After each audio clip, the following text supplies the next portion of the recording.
বুঝতে হবে পুরো সিচুয়েশনটা কিন্তু আলাদা একটা জিনিস। ঘুরে দাঁড়ানোর যে রাজনীতি, সেখানে না একটা মোরাল জায়গা থাকে। এখন আওয়ামী লীগ কিন্তু 75-এর পরও ঘুরে দাঁড়িয়েছে, আওয়ামী লীগ কিন্তু 111-এর পরও ঘুরে দাঁড়িয়েছে। যে 25 বছর বয়স আজকে যে ছেলেটার, ও তো জন্মের পর থেকে যে আওয়ামী লীগ করে, ও তো দেখে যে আমি তো ক্ষমতায়, তো দে আর নট ট্রেন। তো আমার মনে হয় এখন দেখুন 75-এর 15ই আগস্টের পরে যখন সভানেত্রী ফেরত আসলো, তখন তার পাশের লোকগুলি কারা ছিল? রাজ্জাক সাহেব, আমু সাহেব, তোফায়েল, আব্দুল সামাদ, আজাদ, মতিয়া চৌধুরী, এটা ওইটা আরো কত বড় বড় নেতারা, যাদের প্রত্যেকেরই কিন্তু সূর্যের মতো আলো না থাকলেও তারার মতো আলো ছিল। নির্বাচনে আওয়ামী লীগের অংশগ্রহণ করার সুযোগ থাকা উচিত কি উচিত না? রাজনৈতিকভাবে আমি মনে করি না কোনো দলেরই ব্যান্ড হওয়া উচিত, সেটা আবার আরেকটা স্কুল অফ থট।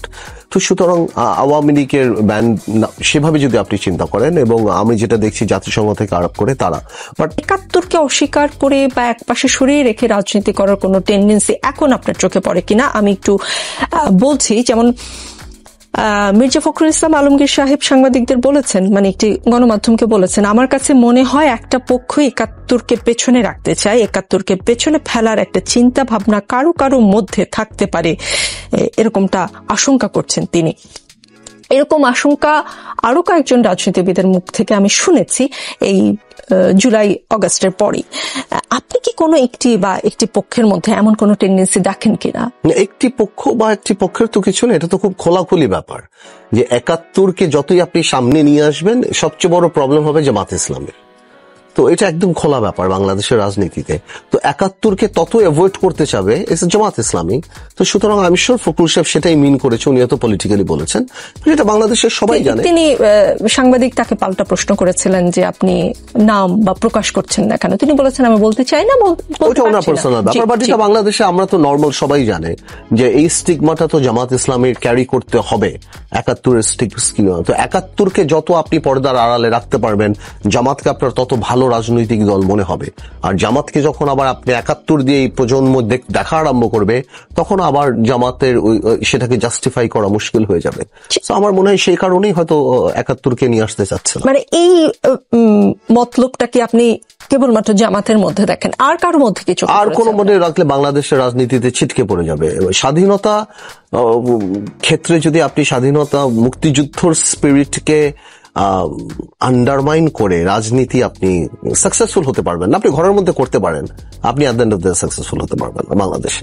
জি, 71-এ যে রাজনৈতিক দলটির নেতৃত্বে 71 এলো, স্বাধীনতা এলো, সেই দলটির ভবিষ্যৎ আসলে বাংলাদেশে কি? এটা তো অনেক বড় একটা প্রশ্ন আপনি করেছেন যে আওয়ামী লীগের ভবিষ্যৎ তো আর আমরা বলতে পারবো না। আমরা আজকে বা সামনে কিছুদিনের অ্যানালিসিস করতে পারি যে এই ধরনের একটা আওয়ামী লীগ স্বভাবত এরকম ক্রাইসিস তো আওয়ামী লীগ আগে কখনো পড়েনি। আওয়ামী লীগের নেতৃত্ব পরিবর্তনের আর কোনো সুযোগ নাই। কারণ আর যদি ব্যান না হয় এবং আওয়ামী লীগ যদি নির্বাচন, ব্যান তো হচ্ছে না আমার যে পলিটিক্যাল ধারণা, আওয়ামী লীগ যদি নির্বাচনে অংশগ্রহণ করার জন্য খোলা, আওয়ামী লীগ আসুক নির্বাচন করতে, সেই ক্ষেত্রে আওয়ামী লীগের কিন্তু দায়িত্ব নিয়ে একটা প্রশ্ন উঠবে। আমার মনে হয় না সভানেত্রী এই মুহূর্তে ওই মোরাল জায়গায় আছেন যে উনি জেল খেটে জেলে থেকে বসে ওটা করবে। ওটা করার জন্য অনেক মোরাল সাপোর্ট লাগে, যেটা আপনার 111-এর সময় ছিল, যে উনি দেশে ফিরে এসে করেছেন, because people were with her. ওই সময় একটা বড় জনসমর্থন ছিল। এখন ওই জিনিসটা না, এখন আওয়ামী সমর্থন আছেন, জনসমর্থন কিন্তু নাই। এবং ওনার একটা সময় ধরেন 5ই আগস্টের আগে একটা সময় আওয়ামী লীগ সরকার যখন ছিল, মনে হতো না আপনার যে আওয়ামী লীগ রিপ্রেজেন্ট করতো, বা বিষয়টা এমন মনে হতো যে বাংলাদেশে আওয়ামী লীগ ছাড়া আর কোনো মানুষ নেই, বাংলাদেশে যা আছে সবই আওয়ামী লীগ। এখন যদি সেই দলের নেতারা বিশেষ করে ফেরত আসে এবং দলকে আবার গোছানোর চেষ্টা করে, আসলেই কি বাংলাদেশে এখন যে সিচুয়েশন, এখন আমার মনে হচ্ছে বাংলাদেশ আওয়ামী লীগ বলেই কিছু নেই, সেটা কি সম্ভব? না, আপনার বুঝতে হবে পুরো সিচুয়েশনটা কিন্তু আলাদা একটা জিনিস। ঘুরে দাঁড়ানোর যে রাজনীতি, সেখানে না একটা মোরাল জায়গা থাকে। এখন আওয়ামী লীগ কিন্তু 75-এর পরও ঘুরে দাঁড়িয়েছে, আওয়ামী লীগ কিন্তু 111-এর পরও ঘুরে দাঁড়িয়েছে। যে 25 বছর বয়স আজকে যে ছেলেটার, ও তো জন্মের পর থেকে যে আওয়ামী লীগ করে, ও তো দেখে যে আমি তো ক্ষমতায়, তো দে আর নট ট্রেন। তো আমার মনে হয় এখন দেখুন 75-এর 15ই আগস্টের পরে যখন সভানেত্রী ফেরত আসলো, তখন তার পাশের লোকগুলি কারা ছিল? রাজ্জাক সাহেব, আমু সাহেব, তোফায়েল, আব্দুল সামাদ, আজাদ, মতিয়া চৌধুরী, এটা ওইটা আরো কত বড় বড় নেতারা, যাদের প্রত্যেকেরই কিন্তু সূর্যের মতো আলো না থাকলেও তারার মতো আলো ছিল।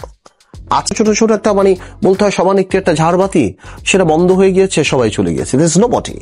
তো আমি মনে করি আওয়ামী লীগের জন্য সামনে খুব কঠিন অবস্থা হয়ে দাঁড়াবে, এবং মানে সভানেত্রী যদি কোনো কারণেও ওই কনফিডেন্স নিয়ে ফেরত আসে, তাহলে আমার মনে হয় যে things will be different, because আগের মতো ওই ইমোশন আওয়ামী লীগের পক্ষে নেই। আমি মনে করি আর যদি আওয়ামী লীগের মধ্যে ষড়যন্ত্র হয়, চক্রান্ত হয়, আওয়ামী লীগের একটা গ্রুপ যদি মনে করে যে আমরা ভাঙবো, আওয়ামী লীগ ভাঙবো, আওয়ামী লীগ আসবো, আমরা একটু লেভারেজ পাবো, মানে আমাদের কাছে আর কি রাজনৈতিক ভাষায় যেটা আমরা বলি আর কি, এটা হতেই পারে, সেই ক্ষেত্রে আবার সিচুয়েশন ডিফারেন্ট হবে। বাট এখন পর্যন্ত আপনি আওয়ামী লীগ বলে না পলিটিক্যালি আগে গাছ লাগাতে হবে তারপর ফল খাবেন, আপনি আওয়ামী লীগ ওঠেনি ইন্টারেস্টেডই না, আর আওয়ামী লীগের সাপটা একদম ইউটার্ন দিতে হবে না। আমার মনে হয় যে আওয়ামী লীগ রাজনীতি করার চেয়ে এখন সার্ভাইভাল নিয়ে চিন্তিত নেই। আওয়ামী লীগের আসলে প্রক্রিয়ার মধ্যে দিয়ে আসতে হবে, যেই প্রক্রিয়া এখনো স্টার্ট হয়নি। জি, এই প্রক্রিয়াটা স্টার্ট করার জন্য আপনি বলছেন যে ক্ষমা চাইতে হবে, জিনিসটাকে আসলে জুলাই গণ অভ্যুত্থানে স্বীকার করতে হবে। জি, এই গণ অভ্যুত্থানটাকে স্বীকার করতে হবে। কিন্তু দেশের বাইরে বসে আওয়ামী লীগের নেতাকর্মীদের যে বক্তব্য শুনতে পাই আমরা এখান থেকে, সেখানে কি আপনি কোনো লক্ষণ দেখেন যে এই অভ্যুত্থানকে অভ্যুত্থান হিসেবে আওয়ামী লীগ স্বীকার করে এবং সেটা স্বীকার করে নিয়ে তারা ফেরত আসতে চায়? আপনি বললেন যে তাদের আসলে ফেরত আসার দরকার নেই, তার যে সিনিয়র লিডাররা তারা এমন একটা জীবনযাপন সেখানে করছে। হ্যাঁ, আর তাদের আরেকটা ব্যাপার হলো আওয়ামী লীগের কোন নেতা কি বললো আসলে সিগনিফিকেন্ট না, আওয়ামী লীগের সভানেত্রী কি বললো এটা সিগনিফিকেন্ট। বাইরের কোন বেলজিয়াম আওয়ামী লীগের কে কি বললো, কামরাঙ্গি চঙের ছাত্রলীগের সভাপতি কি বললো, সেটা নিয়ে আমি বদার না। আওয়ামী লীগের সভানেত্রীর বক্তব্যগুলি আমি শুনেছি, সেখানে আমি দেখছি she is in attacking mode. Okay, সে একটু বলছেন যে আমি ছাত্রদেরকে ক্ষমা করে দিব, ওদের কোনো দোষ নাই, বাকিদের আমি ছাড়বো না, কারণ হয়তো উনি চিন্তা করছেন যে সবাইকে যদি আমি খেপিয়ে তুলি তাহলে সবাই এক হয়ে যাবে। বাট পলিটিক্যালি ফিরে আসার মতো কোনো হিন্ট উনি দিচ্ছে না। She is a very big politician, she knows everything, politics কোনটা, রাগ কোনটা, ক্ষোভ কোনটা উনি সব জানেন। তো আমি ওনার যে কটা বক্তৃতা দেখলাম, আমার কাছে মনে হলো যে উনি অ্যাটাকিং মোডে আছেন। সুতরাং উনি যখন অ্যাটাকিং মোডে আছেন, ইলেকশন 8 মাস পরে, তো ওই ধরনের ইলেকশনে যাওয়ার জন্য ওনার কোনো ওই জিনিসটা নেই, এবং প্রশ্নই উঠে না যে অনুশোচনা বা আপনার গণঅভ্যুত্থানকে স্বীকার করা বা ক্ষমা চাওয়া, ওটা আমি তো দেখছি না। তো এই জন্য বাইরের কে কি বললো না বললো সেটা আমার কাছে আসলে সিগনিফিকেন্ট মনে হয় না। জি, বিএনপির সিনিয়র নেতৃবৃন্দের কাছ থেকে আমরা বিভিন্ন ধরনের কথা পাচ্ছি এবং কিছুটা প্রোপাগান্ডা ছড়াচ্ছে এমন কথাও কেউ বলছেন। বিএনপি বলছে যে বিএনপির বিরুদ্ধে বিভিন্ন মহল প্রোপাগান্ডা ছড়াচ্ছে, দেশের ভিতরেও বাইরে ষড়যন্ত্র শুরু হয়েছে। কথাগুলো বিএনপির ভারপ্রাপ্ত চেয়ারম্যান তারেক রহমান নিজেই বলেছেন, এবং হাওয়ায় একটা কথা ভাসে যে যদিও প্রমাণ নাই, আমি প্রমাণ করতে পারবো না, কিন্তু আমরা যেহেতু সাংবাদিক, নানান সোর্স থেকে নানান খবর আসে, বিএনপিকে রাজনীতি থেকে আউট করার এবং তারেক রহমানকে রাজনীতি থেকে আউট করার একটা ষড়যন্ত্র চলছে। এটা দেশি বিদেশি আন্তর্জাতিক ষড়যন্ত্র, এবং তারেক রহমান নিজের মুখেও অমন ইঙ্গিত দিয়েছেন। এই ষড়যন্ত্রের বিষয়ে আপনি কিছু জানেন কিনা? না, জানা মানে তো আপনি ডেঞ্জারাস প্রশ্ন করলেন। আমি জানি মানে তো মানে এটা একটা বিরাট, আপনার কানে গিয়েছে না, এটা ষড়যন্ত্র মানে আমি ওইভাবে বলছি না। ন্যাচুরালি এখন যেহেতু তারেক রহমান সাহেব বাংলাদেশে পুরো বিএনপিটার নেতৃত্বে উনি, এবং উনি কত বছর ধরে বিএনপি সাকসেসফুলি নেতৃত্ব দিচ্ছেন বাইরে বসে, 17 বছর শুধুমাত্র আওয়ামী লীগ চেষ্টাই করেছে তারেক রহমানকে এবং বেগম খালেদা জিয়াকে কিভাবে মেলাইন করা যায়। এবং আমার এটাই ভালো লাগে যে যা বলার চেষ্টা করেছিল বিএনপি চেয়ারপারসন তারেক রহমানকে, আজকে বাংলাদেশের মাটিতে আওয়ামী লীগই তাই সবচেয়ে বেশি হয়ে গিয়েছে। যা বলার চেষ্টা করতো, খুনি বলেন, দুর্নীতিবাজ বলেন, স্বৈরাচার বলেন, যাই বলেন, আজকে বাংলাদেশে তো এটা তো পার্ট অফ পলিটিক্স, এটা তো হবেই। এবং দেশে যেহেতু একটা গ্যাপ আছে, দেশে যেহেতু কোনো ফার্ম গভর্নমেন্ট নেই, তো সেরকম বিএনপি চিন্তা করতেই পারে যে চারিদিক থেকে ষড়যন্ত্র হতেই পারে, কিভাবে তারেক রহমানকে বাইরে রাখা যেতে পারে, কিভাবে বিএনপিকে ক্ষমতা থেকে বাইরে রাখা দেখতে জানে। আই এম শিওর এগুলি ফেস করেই আমাদের সামনে এগিয়ে যেতে হবে। বাট বিএনপিকে নিঃশেষ করে দিবে, মানে আমি বাইরে থেকে বলছি, আমি তো বিএনপি করি না, বাট বিএনপির সাথে আমি 20 বছর কাজ করেছি, আমি ঐক্যে ছিলাম। আমার মনে হয় যে এটার তো আওয়ামী লীগের মতো দল যখন এটা করতে পারেনি, বরং ভাঙতেও পারেনি, আমার মনে হয় এটা এই মুহূর্তে যেখানে বিএনপি হাইপ অনেক উপরে, এখন মানুষের মনোবল অনেক উপরে, আমার মনে হয় এটা খুব ডিফিকাল্ট হয়ে যাবে, এটা সম্ভব না। তাহলে যে ষড়যন্ত্রের কথা আমরা শুনি, সেই ষড়যন্ত্রের কারণে বা সেই ষড়যন্ত্রের পার্ট হিসেবে তারেক রহমান দেশে আসছেন না, নাকি তিনি নিজ ইচ্ছাই আসছেন না? দেখুন, তারেক রহমান সাহেব কেন দেশে আসছেন না সেই ব্যাপারে তো ওনার সাথে আমার কখনো কোনো কথা হয়নি। আমি মনে করি যেহেতু দেশের অবস্থাটা ফার্ম না, এই কারণে উনি আসছেন না, এবং উনি ওখানে বসে তো ভালোই চালাচ্ছেন, কথা বলছেন, সবই চলছেন। আমার মনে হয় নির্বাচনী রোড ম্যাপ আসলে উনি আসবেন। উনি তো আর ফুট করে চলে আসবেন না। উনি আসলে একটা অ্যারেঞ্জমেন্ট হবে, একটা আলাপ হবে, একটা বড় একটা ব্যবস্থা আছে। পলিটিক্যাল নেতারা আসলে যখন প্রত্যাবর্তন দিবস যেটা হবে বাংলাদেশের ইতিহাসে সবচেয়ে বড় একটা, আমি sure BNP will arrange something like that. তো আমার মনে হয় সেটা একটা বড় অ্যারেঞ্জমেন্টের ব্যাপার, এবং যেদিন উনি আসবেন সেদিন থেকে একটা অঘোষিত ক্ষমতায় ওনার প্রভাব, যেটা বাংলাদেশে যেভাবে কাজ হয়, তো আমার মনে হয় উনি হয়তো এই জন্যই সময় নিচ্ছেন, বা ওনার কাছে কি ইনফরমেশন আছে আমি তো জানি না। বাট আমি পলিটিক্যালি মনে করি যে, আমি তো ঢাকা টাইম দুপুর 3টা থেকে রাত 11টা 10টা 11টা পর্যন্ত তারেক রহমান সাহেবকে সবসময় দেখি অনলাইনে কর্মীদের সাথে কথা বলছেন, পলিটিক্যালি অ্যাক্টিভ, প্রত্যেক ব্যাপারেই কথা বলছেন। তো আমি মনে করি he has his own strategy এই কারণে। বাট কোনো ষড়যন্ত্র বা কোনো বাধা এটা আমি মনে করি না। এছাড়া কিছু মামলাও তো আছে যেটা ডিউ প্রসেসে কাজ হচ্ছে, সরকার অ্যাপিল করছে, দেখছি অ্যাপিলের ডিভিশনে যাচ্ছে, সবকিছু ডিউ প্রসেস হচ্ছে। আমি শিওর সবকিছু শেষ হয়ে গেলে বাই টাইম ইনশাল্লাহ উনি চলে আসবেন।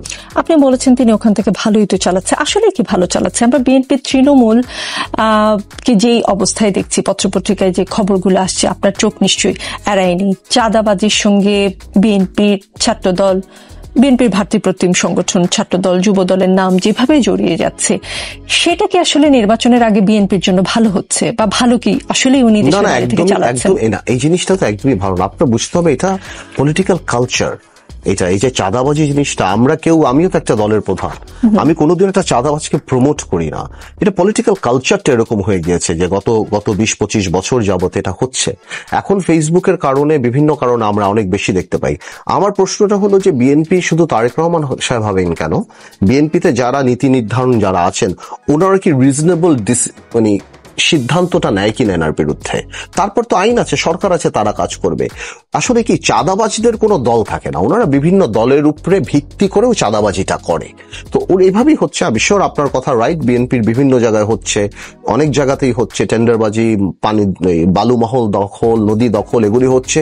এবং আমি শিওর বিএনপি যদি এটা না করে, তাহলে আপনি তো জানেনই কি হচ্ছে। আপনি আওয়ামী লীগকে দেখেই তো শিখতে হবে আমাদের, যে আমরা যদি এই জিনিসগুলিকে প্রশ্রয় দিতে থাকি তাহলে আলটিমেটলি এই দেশে অনেক কিছুই হয়ে যেতে পারে।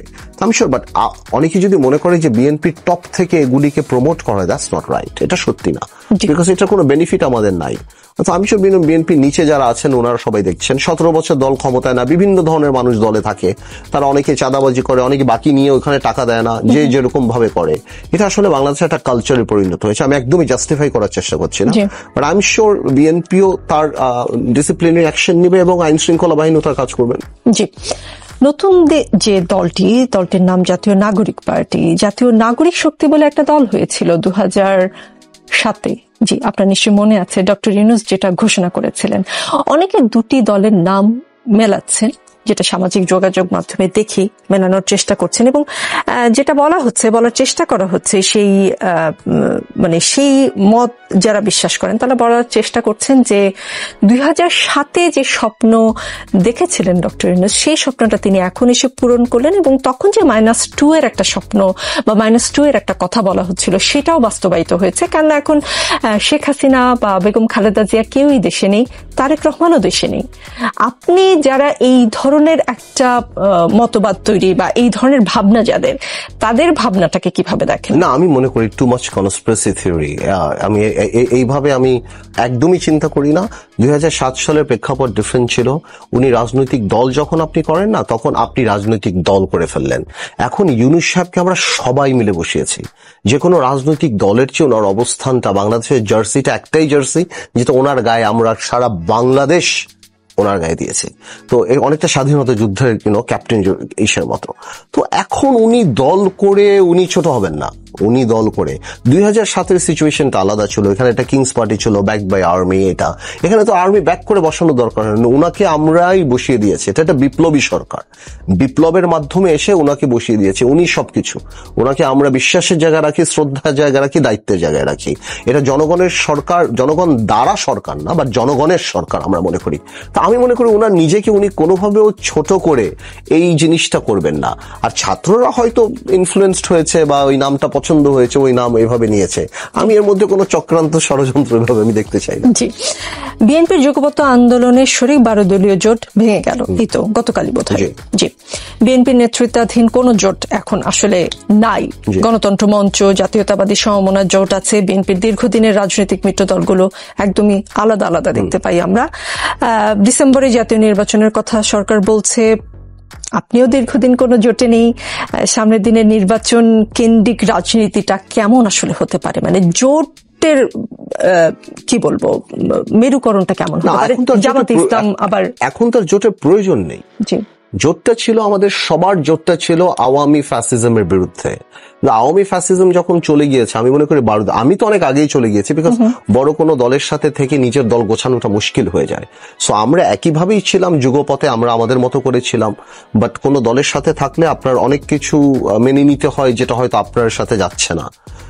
তো এই কারণে আমি সরে গিয়েছিলাম। তো এই 12 দল যে ভেঙে গেল, 12 দলীয় জোট, আমি মনে করি এটা ঠিকই আছে, পলিটিক্যালি কারেক্ট। বিকজ এখন যেহেতু আওয়ামী লীগ নেই, সেহেতু আর জোটের দরকার নেই। সবাই নিজের নিজের দল নিয়ে কনসেন্ট্রেট করা উচিত, যাতে করে সামনে ইলেকশন, নির্বাচন মুখী হওয়া উচিত। এবং তখন সবাই ঠিক করবে যে তারা কারোর সাথে নির্বাচনী ঐক্য করবে কিনা, ইলেকট্রাল অ্যালায়েন্স হবে কিনা। এটা এক একটা দল এক একটা দলের জিনিস চিন্তা করবে। আপনি